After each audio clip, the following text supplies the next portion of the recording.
Esto es el Más Atrás, donde las almas nuevas reciben sus personalidades únicas antes de ir a la Tierra. Los mentores como yo las ayudamos a encontrar sus pasiones, pero hay un problema.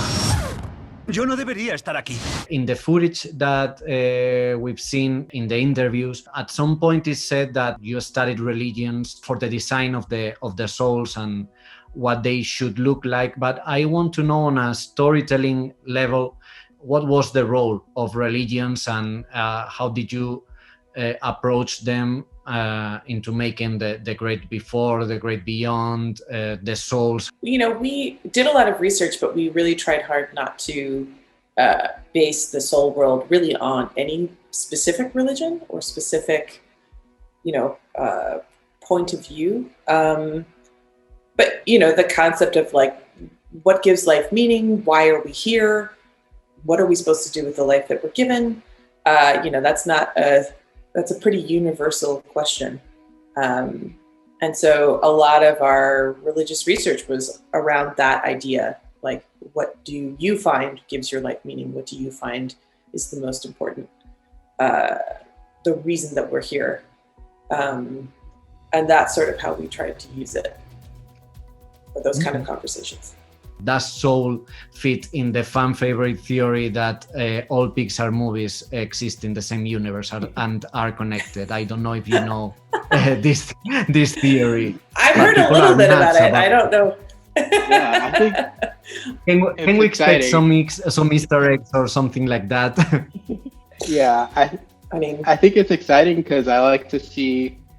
I don't think we go about it thinking about like how does this fit into the overall Pixar theory of everything. But I love watching the dissection and people tell me how it fits in.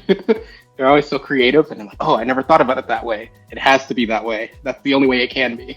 I agree with Michael. I think, we don't set out with an intention to like make these things in like all in one universe, but it is really fascinating and amazing to hear how people connect the worlds together and the logic that they use, because Michael and I ourselves are storytellers, and so like part of what they're doing is storytelling by connecting it all together. And so Michael and I also appreciate a good story, so if pitch is good, we're like, wow, yeah, I never thought about that.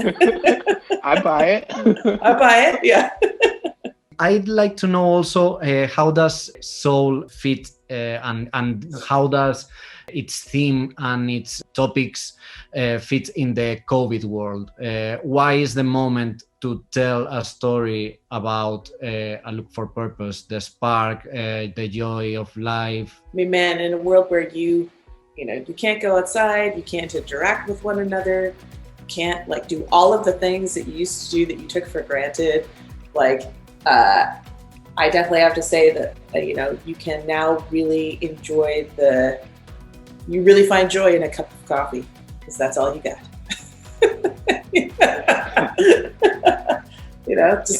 You're just living, and like that's where you have to find joy and stuff. I feel like that's a pretty potent message from Soul that I was like, wow, yeah, this piece of pie is really great. Yeah, I think also just like being in COVID, you're stuck with your thoughts, and you get to really dissect like all the decisions you made up until this point. And I think it correlates with Joe in a nice way of like, he's this teacher who doesn't really want to be a teacher. He wants to be a professional jazz musician and really deciding to go for that. And I think a lot of people over this time period have had those thoughts of like, why am I doing this thing that I'm doing? Do I really want this, or am I just stuck in it? And it's a time for reevaluating and kind of reassessing what do you want out of life. That is very true. It's just you in a mirror for 8 months now.